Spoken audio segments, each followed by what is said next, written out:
Well, we're getting there. Vlogmas 18. Day 18 of doing these Vlogmas videos. I never thought I'd get this far, but I certainly have. Now, there's only a handful of them left, so it looks like we are going to get to the end of them all.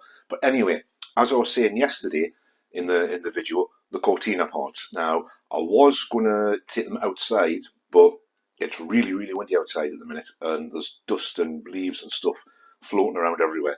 So what I've done is I've got the ones out in the house that I can get in the house without making a mess of everything, and the ones that are in the box I'll just sort of stick the camera in and let me look through the box. But here's a look at all the parts I've bought for the Cortina that have been delivered. Now, they are all second hand, so they're scruffy, they need cleaning. I haven't bothered doing that yet, obviously, because I'm not getting around to putting them in the car as yet.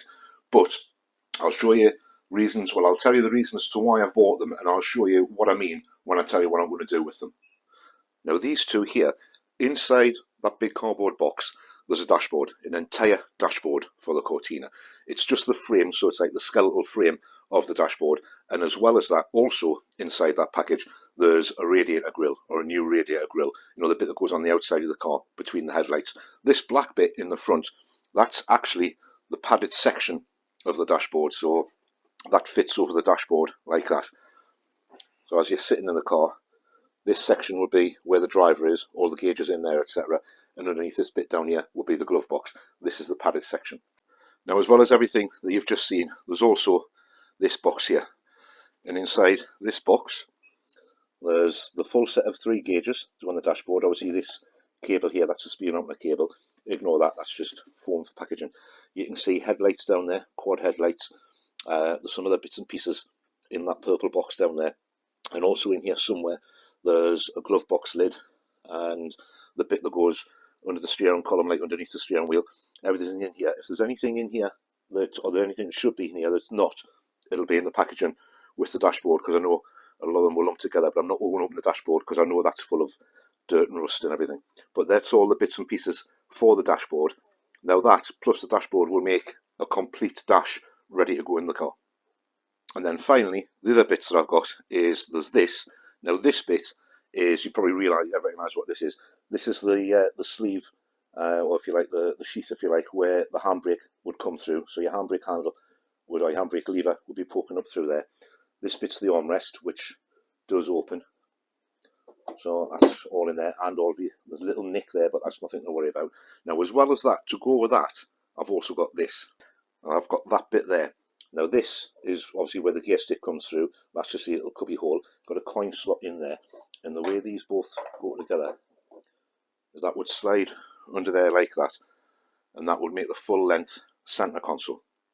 But as well as that, I've also got this. Now again, that's a cubby hole. So that will be directly underneath the dashboard. These 4 holes, or 4 circles, if it'll show up in there, there's actually gauges in there.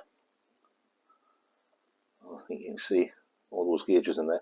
I've no idea whether they work or not, but surely they can be cleaned up and repaired and get them running again. Now this bit would fit directly under the dashboard, ahead of the gear stick. So you'd have this under the dashboard, then you'd have this centre console with just like a cubby hole, and then about here you would normally have your gear stick.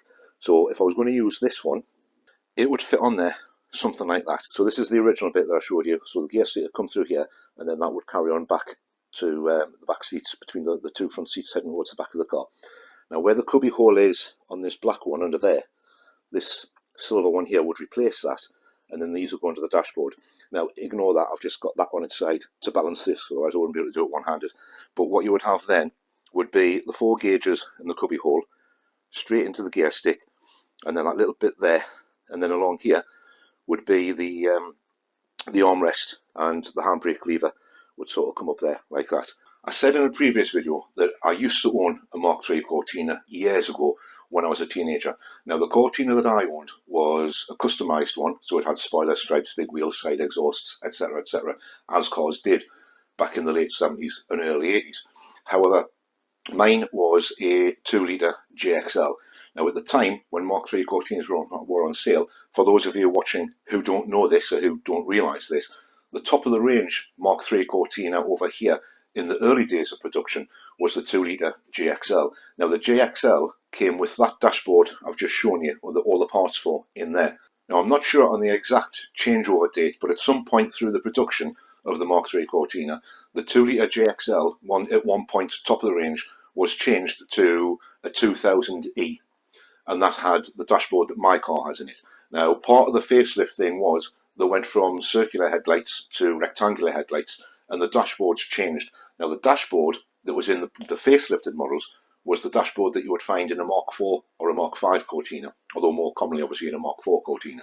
And that's the dashboard that mine has. I'm not keen on that dashboard. I think that dashboard looks right in a Mark IV and a Mark V Cortina. It looks wrong in a Mark III. So what I'm going to do, and this is a bit, it's going to annoy all of the purists, which I'm perfectly happy with, I'm perfectly fine with. It's my car, I'll do what I want with it. I'm going to customise my car to make it a replica of the one that I used to own years ago. So I'm going to take the Mark IV dashboard out, and I'm going to put the Mark III dashboard you've just seen back in. If you're sitting there thinking, well, that's going to be virtually impossible to do because they're two completely different designs, you're sort of right. It's not impossible to do. It has been done, and it can be done. The biggest difference between the two is the dashboard that's in my car is sort of part of the frame underneath the windscreen. It's sort of like welded in, so it's attached permanently to the bulkhead of the car, or the firewall of the car.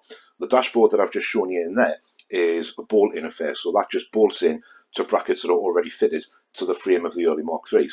So I need to change that, so I've got to cut my dashboard out as carefully as I can so I don't destroy the shell of the car, and then I've got to fabricate brackets and nuts on the end of them to hold that dashboard in I've just shown you. It is doable, it just takes a while. It's not something that's going to happen over the course of a couple of days or a couple of hours, because I'm going to have to strip the dashboard of my car all the way down to nothing, get the whole thing out, cut the frame out. I may have to take the windscreen out to get it out properly, but that's not an issue. Windscreen can go back in afterwards, or I can get another windscreen before I take that one out, just to be on the safe side. And then I'm going to have to fabricate the brackets to hold that dashboard in. Then I'm going to build that dashboard back up. Now, there is going to be some wiring differences, because as you can imagine, there'll be bits on that one that aren't on mine and bits on mine that aren't on that one. So I'm going to have to mess about with the wiring, which will be brilliant when I have no idea what I'm doing with wiring. I'm really, really bad at wiring, but it's a learning curve. Get out of the comfort zone, good thing to do. And at the front of the car, I'm changing the headlights and the radiator grille. Mine does have circular headlights, which is the right size, but there's only two of them. On a GXL, there was always four of them, so you had quad headlights, two on either side of the car, as opposed to the one that's on the front of my car. I've also got a horrible black plastic radiator grille, which I don't like the look of. It makes the front of the car look dull and boring. So I'm going to change that, and inside the box where it's got the skeleton of the dashboard in, there's a Mark III JXL radiator grille. So it has got some paint on it, so I need to clean that off, but it's a silver. I think it's tin plate, aluminium, it's something like that. But it's a silver one. It will be a silver one. It's got the spaces for the two headlights on either side of the car, and obviously the headlight units themselves are in that big box in there. So that'll all go in the front of the car. And I'm going to change the front indicators as well. I'm leaving them as they are, but I'm going to put clear ones in with an orange bulb behind them, rather than orange ones in with a clear bulb behind them, purely because it'll clean up the front of the car. It's going to have a silver radiator grille and then clear indicators, or what will appear to be clear indicators when they're not getting used, on either side of it. So it's going to clean the car up tremendously. Now, just in case you can't get your head around what I'm going to be doing, I've got some photos, so I'll stick these photos up. Now, as you'll be able to see in these photos, I'll show you the car on, well, this is what my dashboard looks like now. And this is what the dashboard of a Mark III JXL Cortina looks like. And on the front of the car, I'm changing, this is what the front of my car looks like, and this is what a 2-litre JXL would look like. And this is the bit that's probably going to annoy a lot of purists, but I don't care. It's my car, do what I want with it. Mine is a 1975 South African model of a Mark III Cortina. So it's known as 1975 Cortina Big 6. It's known as the Big 6 because of the V6 in it. So this one is a 2.5. I think you could get the 3 litres as well, but this one's a 2.5 litre. Now in the UK, for production, the only Mark IIIs, or the biggest Mark III engine you could get back then, was a 2 litre. That would have been the Pinto engine. Mine is the 2.5 Essex V6. So mine's the same engine that you would find in a Capri of the same time scale, or some of the old Granadas. I mean, Granadas used them as well. It'll still be a Cortina Big 6. It'll look like, well, it'll have the GXL dash and the GXL front end. That's going to be the only difference. Oh, and I've got a bit of the aluminium flash to go across the boot lid between the taillights, like this. Sure, what this looks like. This is what mine looks like, and that's what it looked like with the aluminium flash on it. Finishes the back end of the car off, makes it look better. So it'll be an identical replica to the car that I used to have many years ago. But just in case you're watching this thinking, I need a Mark IV dashboard, I wonder how much you'd want for it. Don't message me at the minute. I want to take the dashboard out first. Once it's out, yes, it'll be available, assuming I can get it out in one piece and it's not damaged behind it. There is some damage on the top of the pad in front of the windscreen at the minute, but purely, I guess that's purely down to the kind of heat they have over there in South Africa, roughly the same way as it works in the States when all the dashboard's cracked. So there is some damage to it, but I don't know what the rest of the dashboard is like. So no comments, no requests, no emails or requests for bits of the Mark IV dashboard or parts of the Mark IV dashboard. I've no idea whether it's going to work or not. I've no idea whether I'll be able to get it out in one piece or not until I try doing it. Plus the fact that at this stage in time, I don't even know if I'm actually going to do it.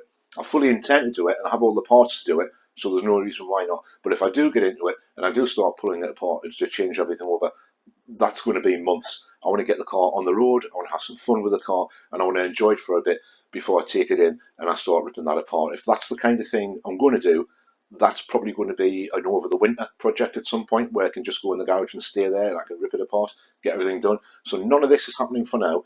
For now, it's going to stay pretty much as it is, although I may take the radiator grille off, sand it down a bit and paint it silver, just to make it look a little bit better and a little bit different at the front. I might do that and fit the indicator housings. Outside of that, it's staying the way it is for the moment. So if you've enjoyed this video, Vlogmas 18, caress the like button on the way out, consider subscribing to the channel to see all manner of wonderful and wacky things I'm going to be doing over the rest of Vlogmas, which will be coming to an end shortly, and all the other stuff that I do with the cars. There's a whole catalogue of videos on there of stuff I've done with all the cars I've owned in the past and the ones that I currently own.